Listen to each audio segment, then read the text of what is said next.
Gilbert Collard est notre invité ce matin. Gilbert Collard, bonjour. Oui, bonjour. Je pensais que vous n'alliez pas me réinviter, parce que ça fait quand même...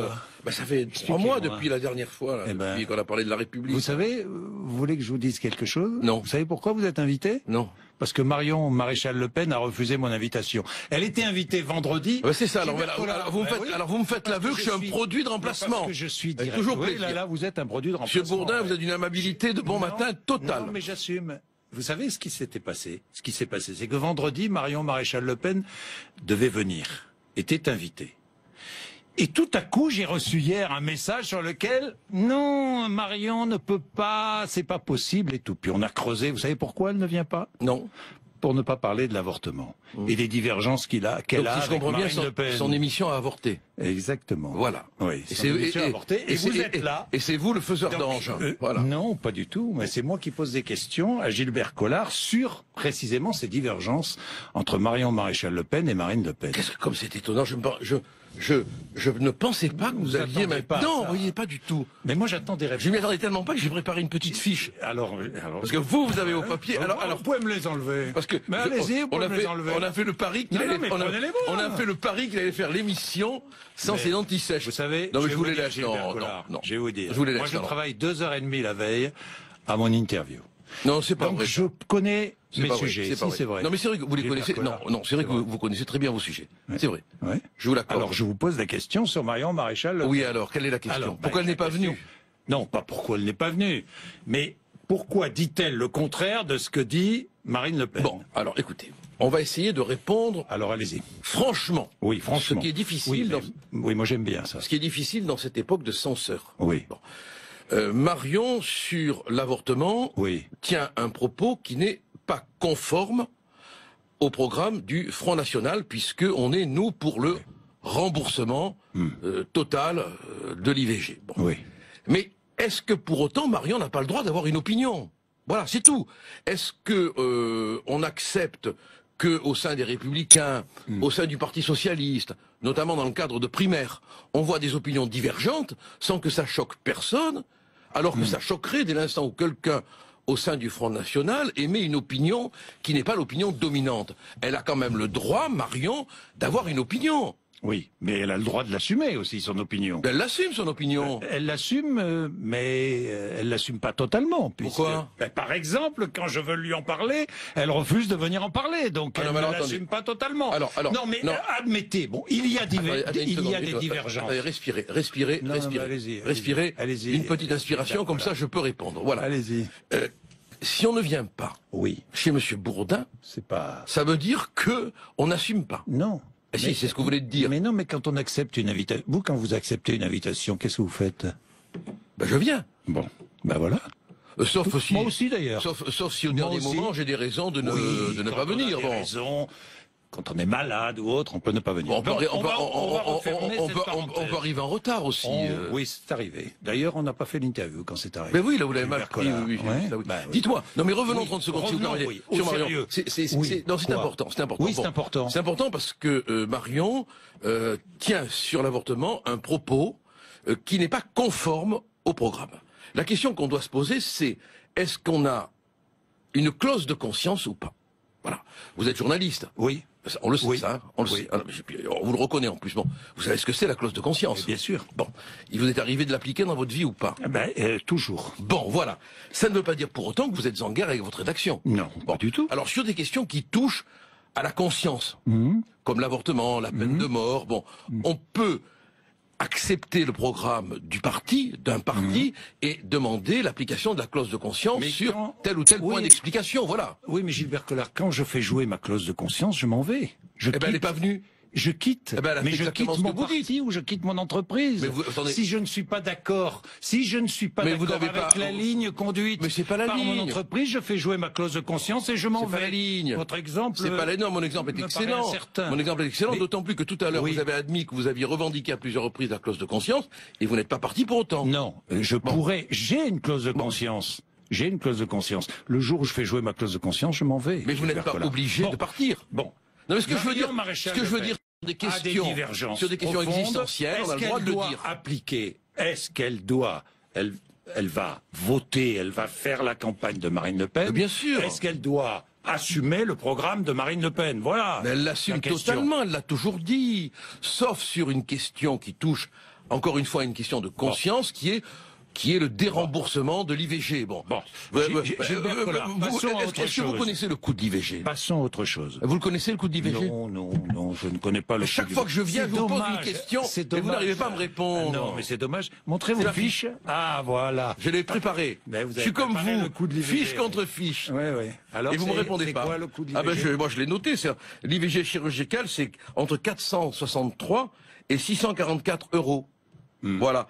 Et dans le privé, c'est plus de 450 euros remboursé, ce qui est normal. Bon, pour moi, normal. Alors on va passer à autre chose. François Fillon, c'est une chance ou pas pour Marine Le Pen? Moi, je pense que c'est une. Alors, c'est intéressant, Fillon, parce que il a réussi son coup en prenant les intonations du Front National. Moi, je l'ai qualifié de gentleman cambrioleur. C'est un peu l'Arsène Lupin du Front National, Fillon. Hein. Il a gentiment cambriolé nos idées, nos accents, pour montrer une espèce de fermeté. C'est pas du tout ce que pense Florian Philippot, ça. Pardonnez-moi. Mais écoutez, moi, chacun pense ce qu'il veut. Bon, Oui. Non, parce que vous voudriez qu'on n'ait pas le droit de penser, vous. Non, pas du tout.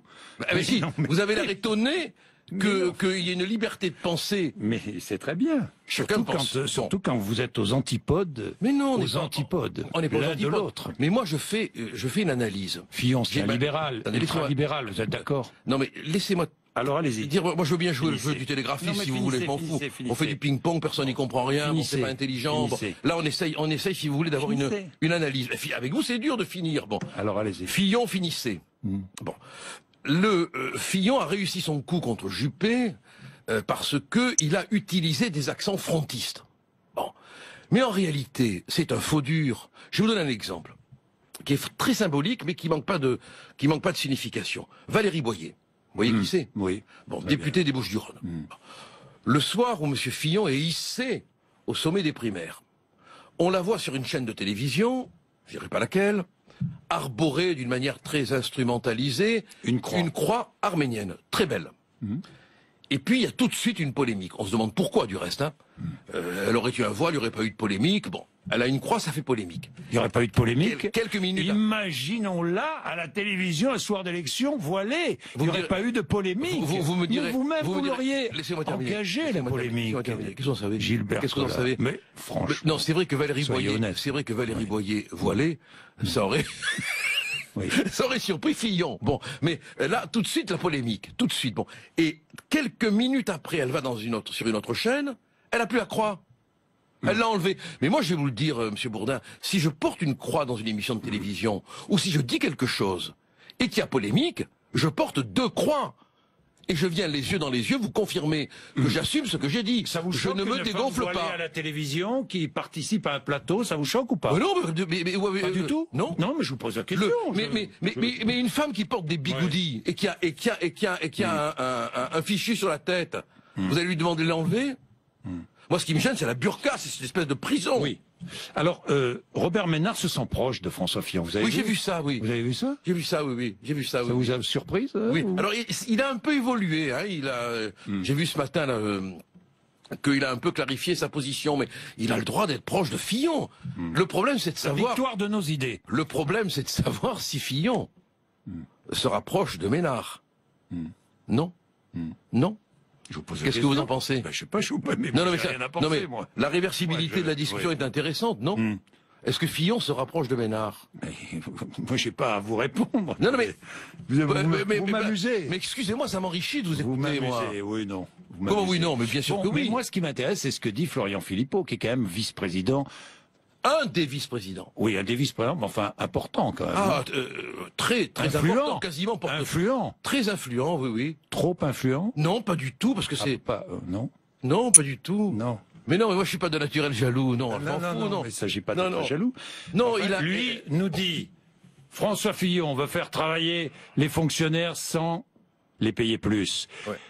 Philippot nous dit François Fillon veut casser la sécurité sociale. C'est un peu vrai. François Fillon veut ultra-libéral, faire travailler les Français jusqu'à 70 ans, avant de prendre une retraite bien méritée. Ça vous va, ça?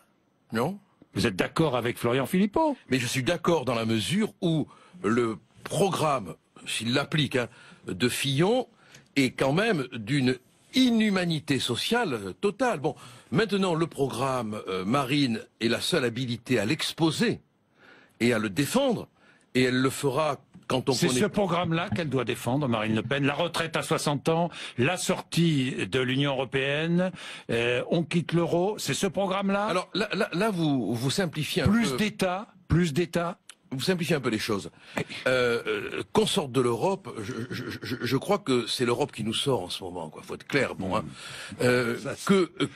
Oui, non, vous n'avez pas l'impression? On dirait un avocat qui plaide là. Vous avez pas sort de l'Europe, c'est l'Europe qui nous sort. Non, Ça, mais c'est superbe. si j'ai l'air d'un avocat, vous avez l'air d'un accusé, là. Oui. Je vous le dis tout de suite, non, hein, parce que vous me défendez. Gratuitement en plus. Ouais. Parce que ce qui est rare, ce qui est rare, moi j'allais vous le dire. Je l'ai dit avant vous, hein. Mais quand même, rendons-nous à l'évidence. Le Brexit, ça vous a pas échappé. Bon, la crise européenne, elle est monumentale. Elle n'a pas géré les flux migratoires, elle n'a pas géré les frontières. Ayons l'honnêteté de dire que regarde ces notes, hein, on a une vraie crise européenne. Oui. Vous pouvez, moi je vous les laisse volontiers. Même vous faire une dédicace. Non, pas du tout. Allez-y, si vous me prenez les miennes. Tiens, je vous donne tout. Une vraie crise alors. Alors là, vous avez, tenez, ça vous... Non. Là, vous avez, non, voyez, moi je vous les donne, vous me les reprenez. Vous voyez la différence? Non, attendez, je vous les rends. Non.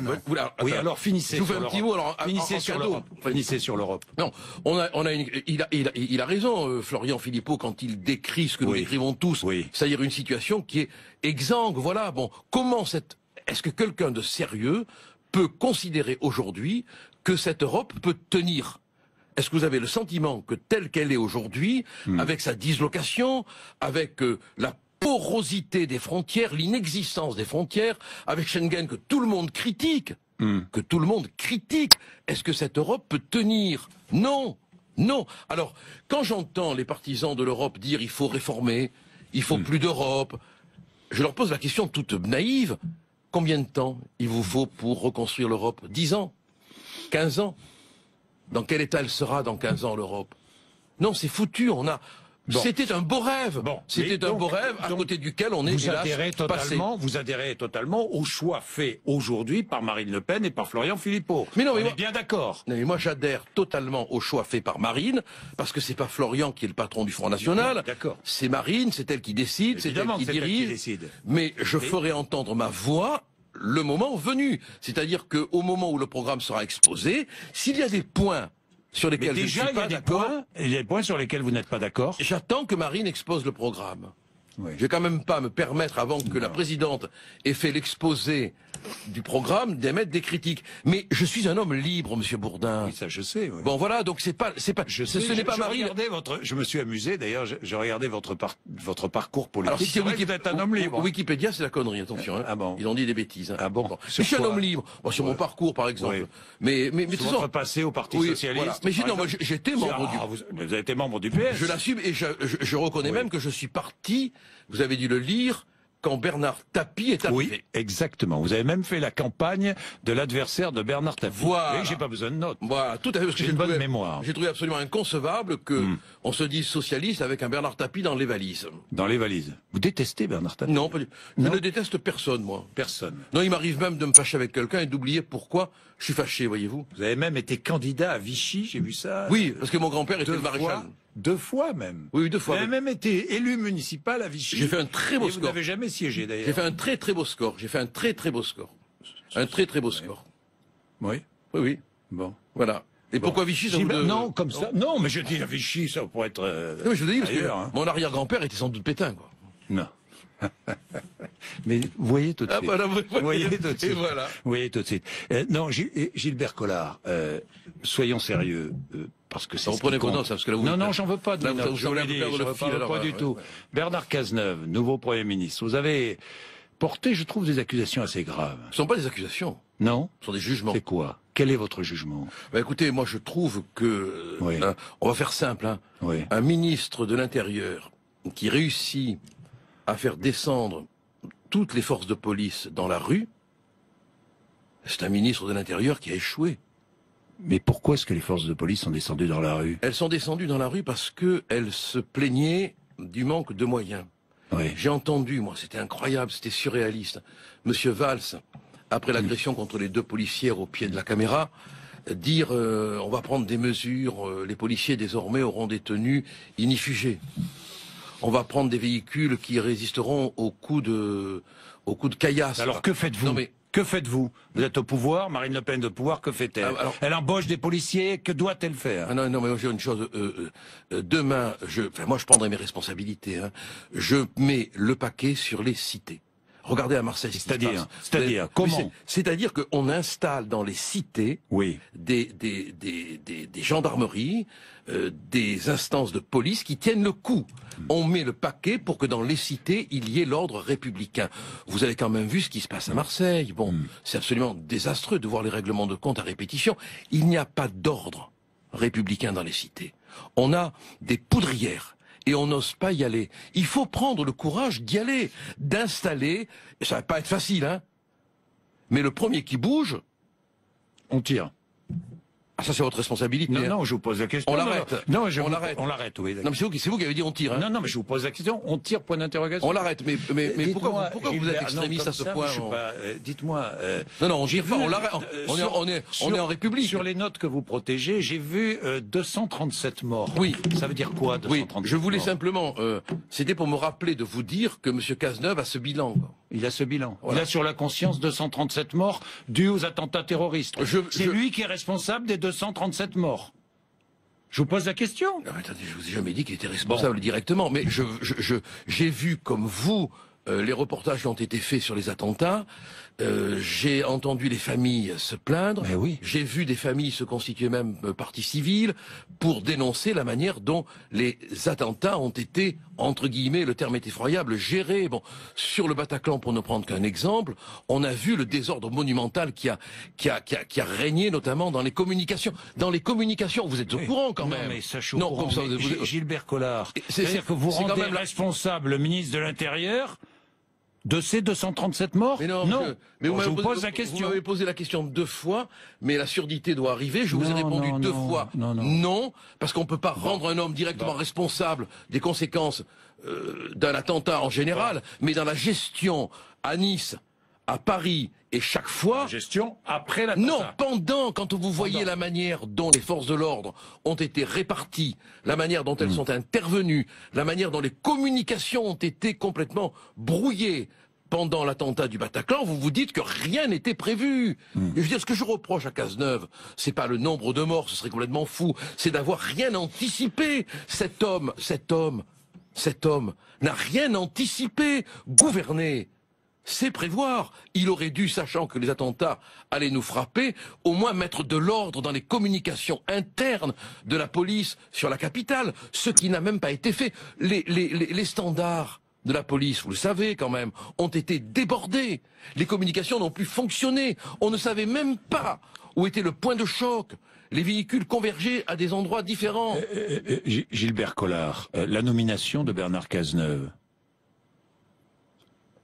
vous en pensez quoi? Franchement, franchement. C'est du spectacle politique. Ouais. Vous me direz, parce que vous n'êtes pas un spectacle politique, vous, Gilbert Collard, vous faites de la politique pour faire du spectacle. Et vous? Ah, pas du tout, moi je fais pas de politique. Mais vous faites du spectacle, entre vous et moi. Non mais vous faites pas de politique, vous faites du spectacle, vous. Au moins nous on fait du spectacle politique. Ouais. Ben oui. Vous faites du spectacle politique, c'est bien ce que je Non, mais parce que ça veut dire quoi, spectacle? Non, je vous dis ça comme ça. Non mais ça veut dire quoi? Ça veut dire montrer. Montrer, on est bien obligé de montrer ce qu'on fait, mais quand François Hollande nomme M. Cazeneuve, on se rend bien compte que c'est la nomination désespérée. Et il faut avoir l'objectivité de reconnaître qu'il n'a pas l'embarras du choix.